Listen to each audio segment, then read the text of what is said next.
장하영과 안성은 자필 반성문 2장과 3장 이렇게 이야기를 하고 있습니다.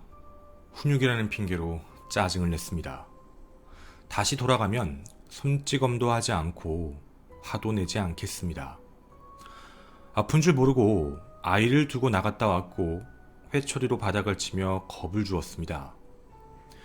정인이가 사망한 날은 왜 그렇게 짜증이 났던 건지 아이를 때리고 들고 흔들기까지 했습니다. 제가 죽고 정인이가 살아야 합니다. 양부였던 안성은은 이렇게 이야기합니다.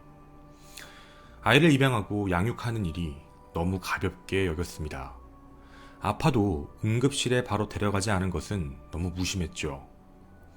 육아를 전적으로 아내에게만 부담하게 결국 아이가 사망하게 됐습니다.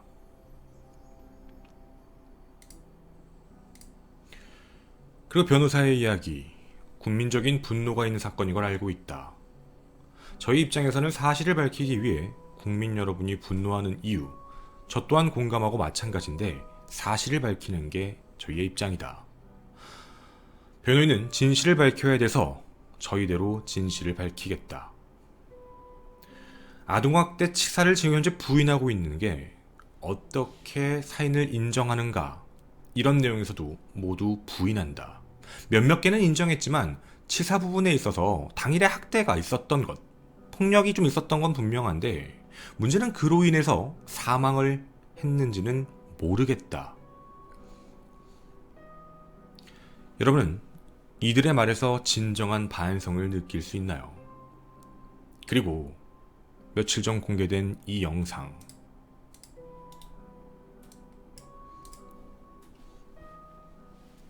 겁에 잔뜩 질린 정인이의 모습입니다. 전 처음 봤습니다. 어린아이가 유모차에서 편안하게 누워있는 게 아니라 어떤 이유에서인지 본능적으로 꽉 앞을 붙잡고 있는 모습이요.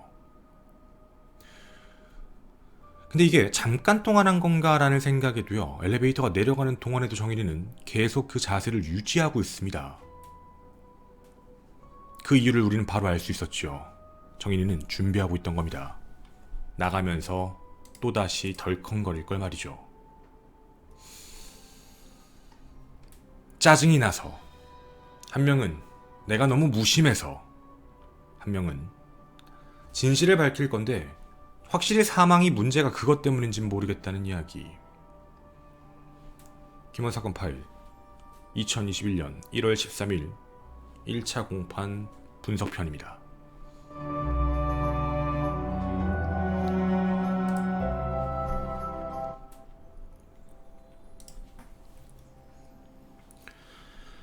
안녕하십니까. 전국 유튜브 독자 여러분, 아프리카TV 시청자 여러분, 김원입니다. 2021년 1월 13일 피고인 장하영, 안성은의 1차 공판이 남부지법 306호 법정에서 열렸습니다. 저희는 공판 전문을 입수해 어떤 내용으로 진행되었는지 확인했고요. 굉장히 참담했습니다. 물론 재판이지만 피고인들의 권리대로 방어를 해야 하는 게 맞지만 학대를 했는데 죽을 줄 몰랐다. 그 점은 진짜 유감스럽지만 난 죽이려고 죽인 게 아니다. 라는 이들의 말을 어떻게 이해해야 될까요? 정말 부모라면 자신의 실수 때문에 아이가 그런 피해를 입었을 때 다 내 잘못이다 라고 얘기하는 제가 알던 부모의 모습은 없었습니다. 오늘 이 방송에선 공판 내용을 가장 분석을 많이 해서 여러분이 궁금해하실 내용들을 하나씩 정리를 해서 가지고 왔습니다. 일단 첫 번째로 살인죄에 대한 게 아마 많이 궁금하실 것 같습니다. 살인죄가 추가가 된 건가? 근데 어디서 봤더니 아동학대 치사라는 내용도 있던데, 그리고 또 예비적이라는 말, 그리고 어디에서는 내용들을 봤더니 뭐 주의적이라는 말, 되게 복잡한 내용이다. 이게 어떻게 된 건가에 대해서 잠시 말씀을 드리겠습니다. 우선 경찰이 수사를 마치고 검찰로 자료를 넘겼습니다. 검찰은 확인해본 결과 분명 사망할 수 있다는 걸 알면서 학대, 즉 고의성이 들어가서 분명 살인 혐의가 들어간다라고 판단해 1월 13일이었던 오늘 재판에 살인 혐의를 추가로 적용시켰습니다. 자, 이 내용은 그 전에 왜 하지 못했을까? 아니, 그동안도 빨리 할 수 있었잖아라는 의구점이 좀 드셨을 텐데요. 2020년 10월 13일 수사가 시작되었고 11월 11일 장하영의 구속영장이 발부가 됐습니다. 그리고 19일 아동학대 치사죄로 검찰로 넘어왔지요. 경찰은 그런 의견이었습니다. 확인해 주십시오라고 들어와 검찰은 구속기간 내 보강수사를 하면서 프로파일러들에게도 자문을 구합니다. 고의성이 있었는가에 대해서. 그리고 그거에 대한 답변을 받아야 됐는데요. 장하영이 있던 남부구치소에 코로나19 확진자가 점점 발생하는 숫자가 늘어나자 수사 결과를 수령하지 못한 채 구속기간이 마지막 날이 되어 일단 어쩔 수 없이 장하영을 아동학대 치사로 기소한 겁니다. 아동학대를 주려고 한 게 아니고요. 어쩔 수가 없었던 상황이었습니다. 자, 그리고 검찰은 일단 기소를 해놓고요. 그 이후에 전문가들의 의견, 그리고 프로파일러들의 양모의 심리 분석 결과 등을 확인하고 법의학 전문가들에게 물어봤을 때 발로 밟는 등 복부에 넓고 강한 외력이 가해져 췌장 파열 등 복부 손상, 즉 이로 인한 과다출혈로 사망해 미필적 고의에 의한 살인이 인정된다라는 걸 확인하고 오늘 재판에 살인죄를 넣게 된 겁니다. 자, 그래서 현재 오늘 재판은요, 장하영의 살인을 주의적 살인, 주의적인 죄, 그리고 아동학대 치사를 예비적 공소사실로 변경을 했는데 말이 좀 어려우실 수 있습니다. 그냥 단순하게 얘기하면 1차, 2차입니다. 살인 혐의 먼저 판단해 주세요. 근데 살인 혐의 판단했는데 아니에요. 그러면 입증이 안 되면 아동학대 치사를 적용해 주세요. 라고 넣은 겁니다. 자, 그러니까 여러분이 생각하시는 것처럼 어느 걸 뺐다라는 느낌이 아니라 기소가 되고 나서 보완을 해놓은 겁니다. 일단 살인죄 먼저 얘기해보고 아동학대 치사까지 얘기를 해보자. 이런 취지였죠. 자, 얼추 지금 현재 어떻게 재판이 진행되고 있는지도 어느 정도 납득이 되실 겁니다. 자, 검찰은 공소사실을 오늘 재판장에서 낭독했습니다. 주의적 공소사실, 바로 살인입니다.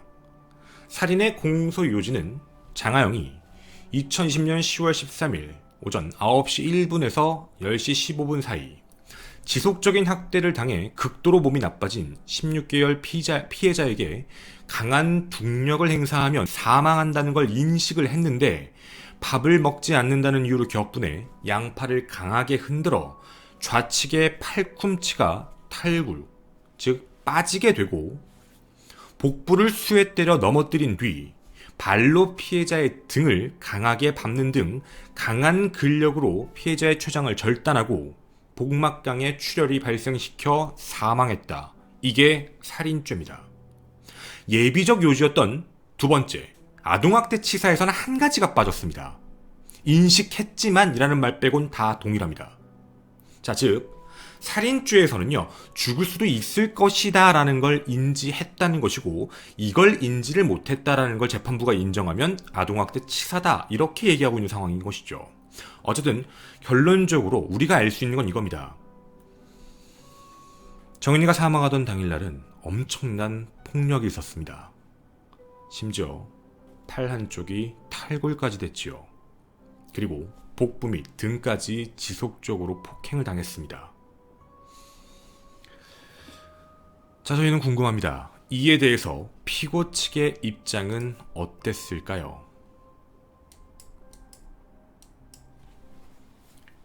이렇게 재판부가 물어봅니다. 복부를 수차례 밟은 걸 인정하느냐? 그 이야기에 이렇게 답을 합니다. 밟은 거 인정하지 않는다. 아무리 기억을 더듬어 봐도 어떻게 그렇게 다친지는 모르겠다. 일단 내가 기억하기에 때린 부분과 연관이 있는 데서 골절이 있었거나 문제가 있었으면 그런 건 인정을 하겠는데, 아무리 생각해도 때려서 그런 부분이 되어 있지 않은 그런 공간, 그런데 골절이 있다고 하는데 이건 좀 아니다. 이건 인정할 수가 없다.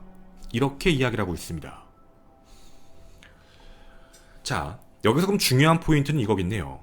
자기들이 건드렸다라고 얘기하는 부분에서의 상해는 인정을 하겠는데 그게 아닌 거는 인정할 수 없다라는 입장입니다. 왜 인정하는 부분이 있는 걸까요? 기록입니다. 기록. 포렌식의 영상들, 그 외부에 나왔던 많은 목격자들의 증언들, 그리고 시간적으로 봤을 때 가장 최근에 발생했을 것들, 무언가 증거들이 있는 부분에 대한 건 인정을 하지만 증거가 없는 건 인정할 수 없다. 집 안에서 사망한 그것도 증거는 명확히 없으니까. 이 입장입니다. 검찰이 이야기한 각각 죄명, 우리는 어떤 일이 있었는지 좀 현실적으로 알아볼 수 있었습니다. 퀘스천 두 번째, 정말 그러면 그날 장하영은 어떤 일을 한 거지? 그리고 안성우는 뭘 한 건데? 이 내용입니다. 장하영, 일단 아동학대죄에 대해서는요, 이렇게 판단합니다. 친딸을 양육하는 상황에서 섣불리 입양을 했다. 피해자가 자꾸 울고 보챈다는 이유, 밥을 먹지 않는다는 이유로 양육에 대한 스트레스가 점점 심해져 정이 생기지 않을 뿐만 아니라 2020년 3월 말부터 점점점 피해자의 몸에 상처가 발견되며 어린이집에 원장님이 5월에 신고를 했고, 그 이후에도 주변 사람들이 학대를 의심해 7월, 9월 계속 경찰 수사를 받게 되며 스트레스를 받게 되자 결국 2020년 7월 17일경부터 9월 22일경까지 아예 친딸은 어린이집에 보내지만 피해자는 어린이집에 보내지 않고 집에서 양육하며 짜증과 분노가 커지며 심하게 폭행하며 학대를 하였다라는 내용입니다. 자, 여기서 우리가 알아볼 수 있는 건 장하영은요, 스트레스 때문에 짜증이 나서 그 짜증의 분출로 아이를 학대했다라고 얘기하고 있습니다. 2020년 10월 초순경도 마찬가지입니다. 이런 이유로 화가 나서 불상의 방법, 어떤 방법인지는 모릅니다. 피해자의 좌측 쇄골 부분을 가격해 골절이 됩니다. 2020년 10월 12일까지 상습적으로 수차례에 걸쳐 폭행하여, 제가 이걸 읽었는데요. 저는 의사가 아니라 정확히는 모르겠지만 그냥 읽어보도록 하겠습니다. 좌측 쇄골 골절, 우측 대퇴골 골절, 우측 늑골 골절, 후두부 골절, 좌측 견갑골 골절, 머리 타박상, 장관막 파열 등 신체적 학대가 있었다. 저는 의사가 아닙니다. 사실 어떤 부분인지 유추는 해볼 수 있을 것 같습니다. 정확히 어딘진 모릅니다. 하지만 이 아이는 정말 어린아이, 16개월인 아이입니다. 16개월인 아이가 우리가 갖고 있는 쇄골만 할까요? 우리가 갖고 있는 늑골만 할까요? 우리가 갖고 있는 견갑골만 할까요? 정말 작은 아이입니다. 그냥 제 생각입니다. 제 생각이 답은 아니지만 잠깐 한 가지 생각이 들었습니다. 이건 무차별 폭행입니다. 그 작은 아이를 그냥 무차별적으로 때렸다라고 밖에 보이지 않습니다. 그리고 2020년 10월 13일 사건 당일입니다. 피해자가 밥을 먹지 않아 화가 나, 뭔가 극도로 화가 난 상황에서 피해자는 이미 지속적으로 학대를 받아 몸 상태가 매우 안 좋은 상황인데 양팔을 잡아당기는 등 폭행했고, 좌측 팔꿈치를 탈골하게 하고 불상의 방법으로 dun력을 강해 췌장을 훼손, 절단하게 하고 복강 내 출혈이 발생하게 해 결국 사망에 이르렀다 라는 내용입니다. 이게 바로 장하영의 범죄 사실입니다. 안성은 양부입니다. 저 사실 이전 방송에서는 좀 말을 많이 아꼈습니다. 아니, 정확히 얘기하면 조금 더 두고 보고 싶었습니다. 따로 살았나? 진짜 가정에 무심했나? 그냥 별로 애를 아끼지 않아서 아예 몰랐나? 그런데 제가 본 내용은 완전히 다른 내용이었습니다. 안성은요, 2020년 8월 18일 오후 1시 38분 피해자에게 양다리를 벌려 지탱하도록 강요하고 그 이후에요, 상습적으로 아이를 학대한 내용들이 확인됩니다. 물론 장하영도 마찬가지죠. 그리고 장하영 함께 아동을 학대하고 방임하면서 그 이후부터 몸무게가 현저히 감소하게 되고 팔이 골절된 부분은 붓고 병들기 시작하지만 어떠한 영양분도 주지 않고 병원에 데려가는 것조차도 하지 않았습니다. 그리고 아이에게 손바닥을 치게 했던 행동, 그조차도요, 학대인지 몰랐다. 그냥 아이가 그러하면 좋아해서 해준 것뿐이다 라는 식으로 이야기만 합니다.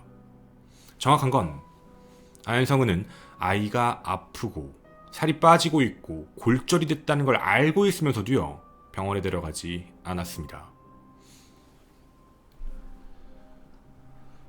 자, 이 내용에 대해 변호사는, 즉 피고인 측 장하영과 안성은은 이렇게 반박합니다. 일단 장하영은요, 상습적으로 아동학대한 부분에 대해서는 어느 정도 인정을 한다라고 이야기합니다. 그런데 부정하는 부분들이 몇 개 있습니다. 뒷머리를 가격해 후두부 골절 일으켰다, 부정한다. 그리고 오른쪽 팔을 가격해 우측이 골절된 건 아무리 생각해도 그런 행동한 적이 없다, 부인. 장하영은 좌측 겨드랑이나 머리를 때린 적이 없다, 답답한 마음으로 훈육의 방법으로 대화를 하다가 때린 사실을 인정하지만 그것 때문에 피해자의 소장과 대장이 찢어진 건 아니다. 사건 당일에도 그날따라 너무 밥을 먹지 않고 칭얼거려서 뭔가 좀 화가 나 누워있는데, 좀 더 세게 누워있는 배와 등 부위를 손으로 밀듯이 때린 사실이 있고, 중요한 포인트입니다. 밀듯이 때린 사실이 있고, 이어서 날로 쇠약해진 아이에 대한 감정이 자기 스스로 더 가슴이 아팠답니다. 아유, 더 쇠약해져 더 가슴이 아파서 양팔을 잡아 흔들다가 자신의 가슴 수술 후유증으로 아파 피해자를 떨어뜨린 사실이 있지만 췌장이 끊어질 정도로 강한 둘력을 행사한 적은 없다.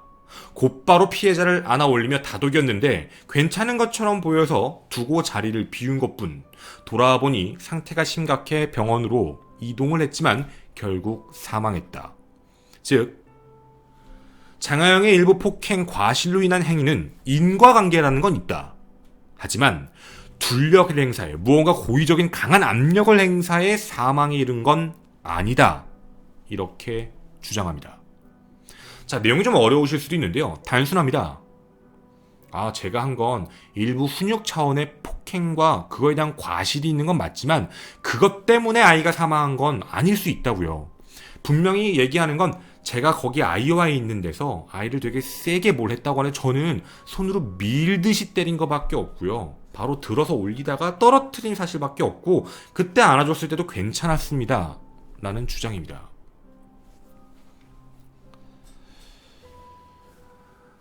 안성은 방임 혐의에 대해서 이렇게 얘기합니다. 안성은은요, 장하영이 아이와 자주 혼자 있게 두었습니다.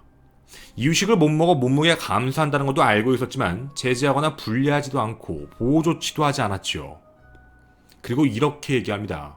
안성은은요, 장하영이 너의 방식대로 양육할 거라고 믿고 있었어요. 잘하고 있잖아요. 믿어서 그랬습니다. 이렇게 이야기합니다. 일부러 방치한 게 아니라 야유인 피해자에게 병원을 데려가는 게 회복이 아니라 잘 먹이는 게 중요하다고 생각해서 그래서 안 데려갔다 라고 이야기합니다.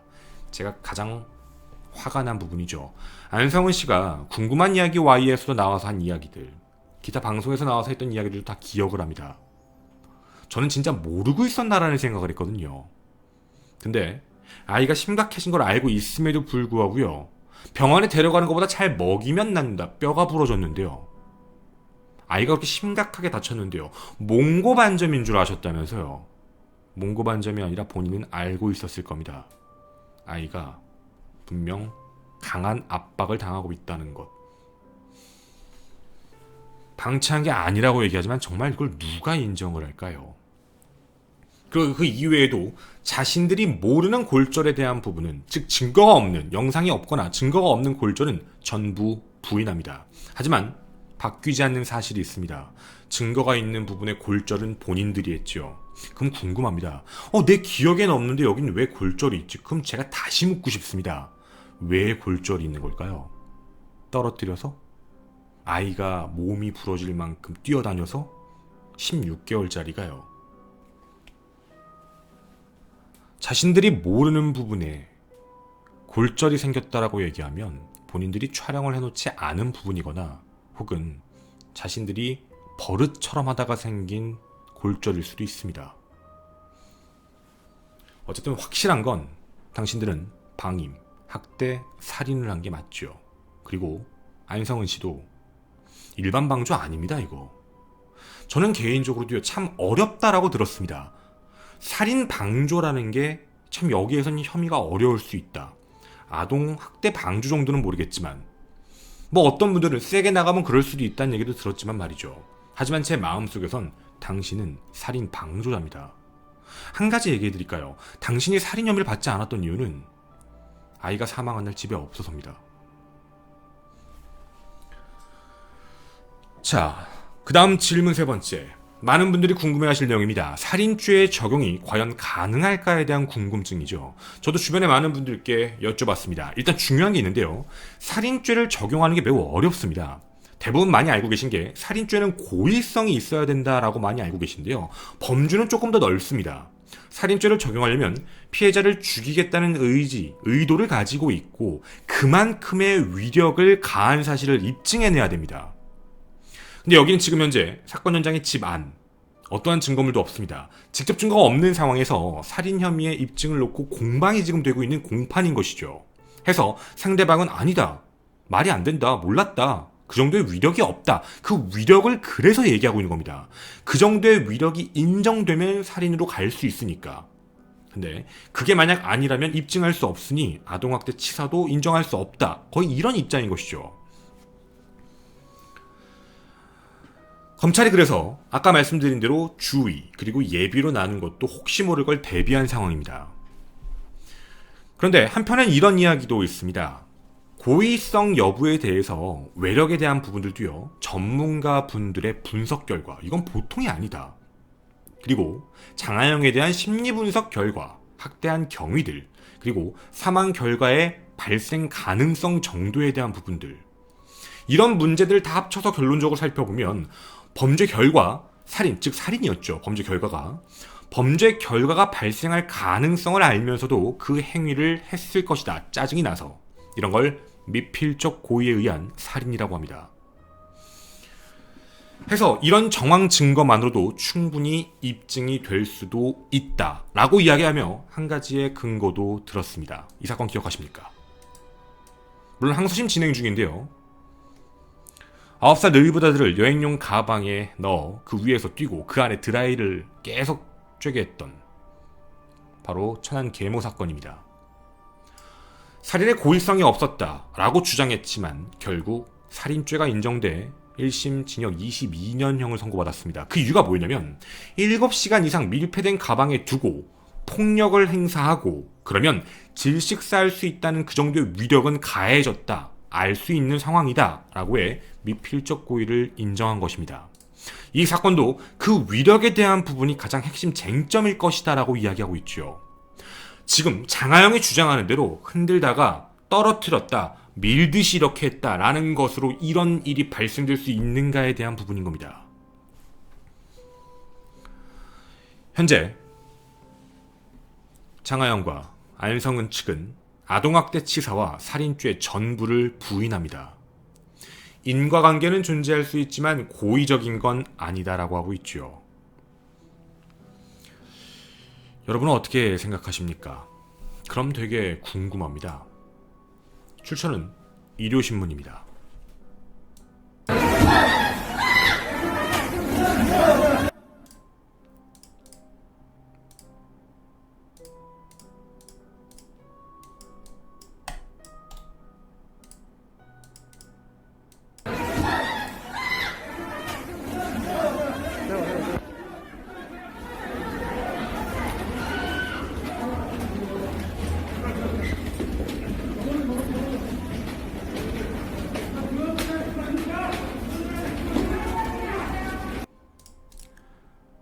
왜 사람들이 소리를 지르고 분노하고 그리고 되게 화를 내는지 알고 계십니까?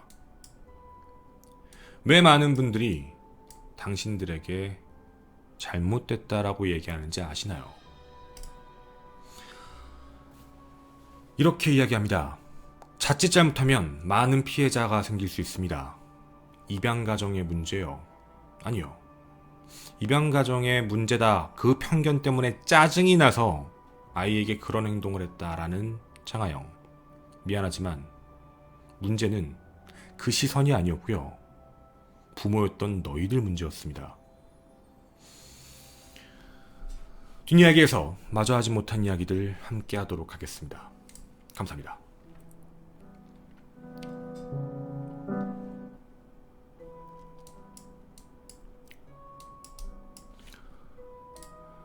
일단 많은 분들이 궁금해하실 내용 몇 가지를 더 말씀을 드리겠습니다. 일단 이거는 공판 내용이 없는 내용이라 저희가 넣지 않았습니다. 뭐였냐면 일단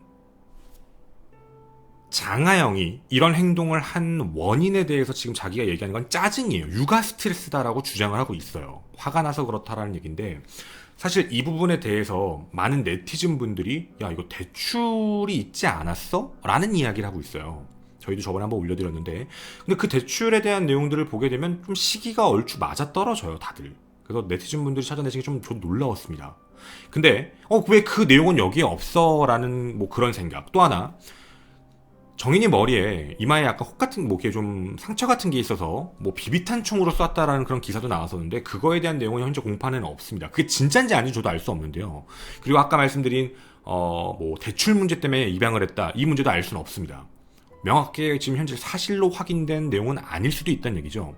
공판 내용이 아직 없으니. 근데 이걸 왜 공판에 안 넣은 거야? 라고 생각이 드시는 분이 있을 수도 있는데 그 이유는 아까 말씀드린 대로 처음에 이제 검찰이 기소를 해놓고 구속수사를 해놓고 대기하고 있다가 코로나가 터지면서 좀 일단 구속 만료가 오니까 일단은 기소를 해놓고 그 다음이거든요.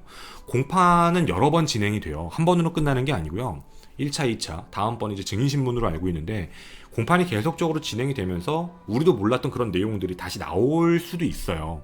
그러니까 이런 문제는 뭐 더 두고 봐야 될 부분인 것 같아요. 만약에 네티즌 분들이 추측하셨던 대로 아이를 입양했던 목적 자체가 그런 금전적인 목적이었다라고 하면 이 사건은 완전히 또 얘기가 달라지는 거죠. 완전히 달라질 수 있는 거거든요. 그래서 범행 목적이잖아요. 그래서 그 범행 목적 다음 자신의 이익을 얻고 나서는 더 이상 아이가 필요 없으니 이런 식으로 되는 거니까 얘기가 완전 달라지거든요. 그러니까 이거는 더 두고 보고 지켜봐야 될 내용일 것 같아요. 앞으로 금전적인 이야기가 나올지 안 나올지는 모르겠지만 그리고 안성은의 학대 혐의에 대한 부분도 만약에 정말 그런 뭐 비비탄 총이든 다른 학대 정황에 대한 것들이 실제로 확인돼 공판에 나오게 되면 아마 안성은 씨도 그냥 지나가지는 못할 수도 있을 거예요. 아마도. 그리고 자기는 되게 저는 사실 이 사건을 예전에도 제가 예전에 올렸었어요 방송에.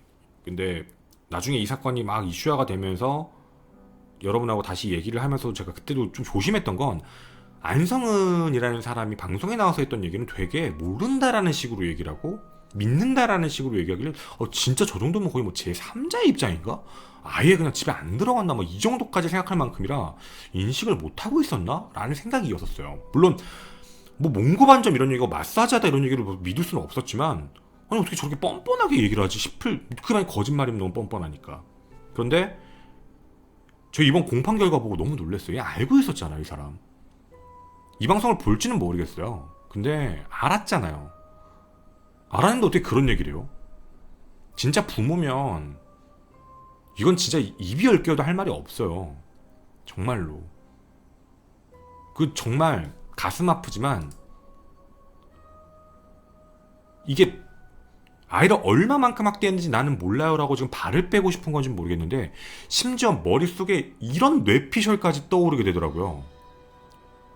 혹시 되게 금전적으로 둘이 엮여있나? 뭐 둘이 꼭 헤어지면 안 되는 문제가 껴있나? 왜 이렇게 옹호를 하는 거야? 이 생각까지 들더라고요. 너무 심할 만큼 하니까. 저는 다른 거 다 떠나서 장하영이 지금 현재 자신의 진술대로 했던 상황에서는 아이가 그런 사망 원인으로 사망할 환경은 아니에요. 사인이 그렇게 나오는 게 너무 말이 안 되니까. 근데 자기는 손바닥으로 밀듯이 했다라고 얘기를 했거든요. 그리고 떨어뜨렸다가 다시 들어서 괜찮아서 그래라고 이렇게 얘기를 했는데 난 여기서 한 가지 답이 있다고 생각을 해요. 답.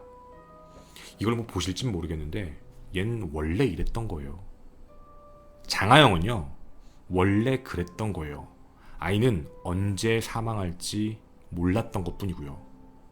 걔는 늘 똑같았던 거예요. 그냥 던졌고 안아줬고 괜찮네 냅뒀고 예전에도 그 전에도 그 전전에도 늘상 그래 왔는데 그날 아이가 사망한 거예요.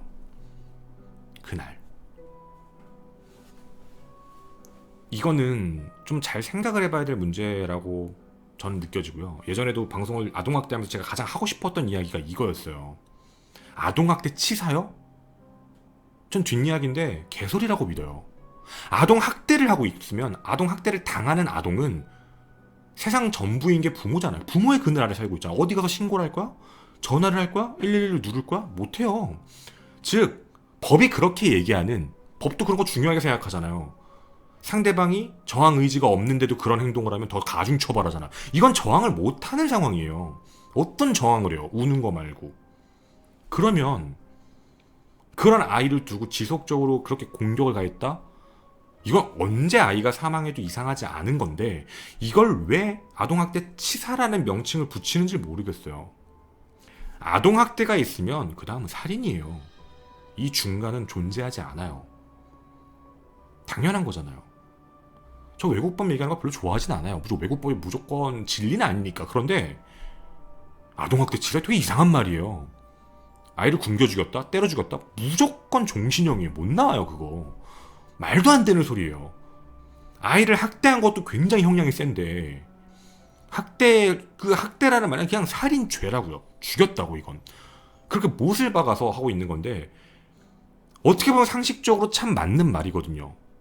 근데 우리가 이런 이야기로 재판이 들어가서 공판이 되는 걸 보고 있어야 되고 위력이 있었네 없었네 가지고 말다툼하고 있는 꼬라지를 봐야 되는 게 답답하다고요. 아니 그러니까 법은 원래 그런 거니까 이해는 하겠지만 법에서 둘이 싸우고 있는 게 위력이 당일날 있었네 없었네 이걸로 둘이 말싸움하면 증명하냐 못하냐 이걸 하고 있다니까요. 진짜 안타까운 건 뭐냐면 그 아이는 그 전에도 죽을 뻔했고 그 전전에도 죽을 뻔했고 언제 죽어도 이상하지 않았던 거예요. 모든 아동학대는 다 늘 그래왔어요. 언제 죽어도 이상하지 않은 상황이거든요. 그런 상황에 방치를 시켜놓고 그게 사건이 터지게 되면 그제서야잖아요. 그래놓고 사건 현장 당시요? 집안인데 집안에 누가 CCTV 설치한 것도 아니고 집 안에 있잖아요. 집 안. 그 아이가 위력 때문에 사망했는지 아닌지 검찰도 또 어떻게 증명을 또 해내야 돼요.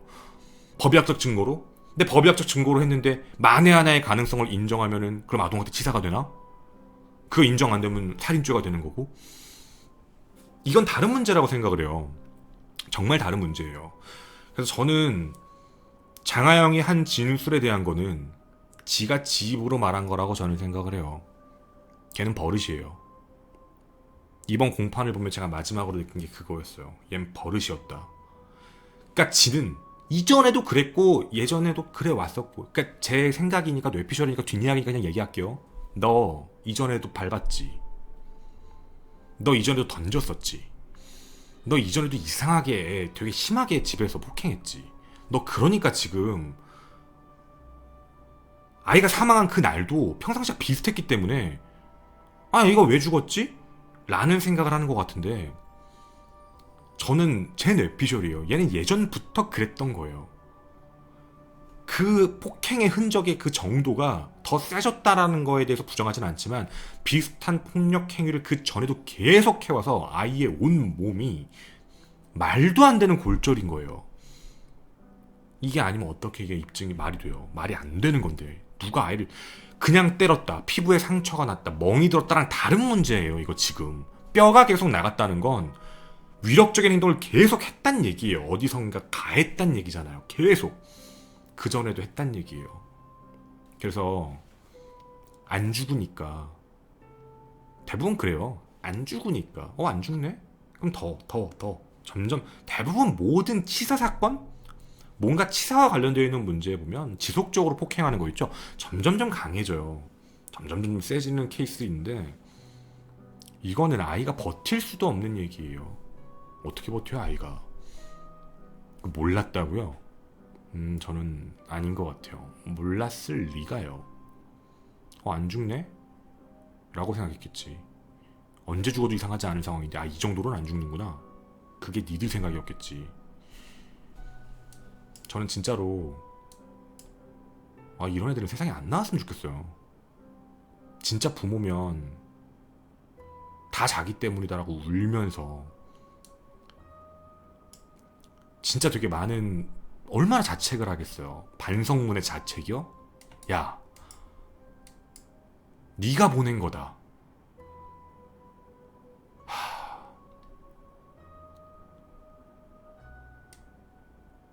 거짓말하지 마라. 진짜로 그렇게 잘못했으면. 감사합니다.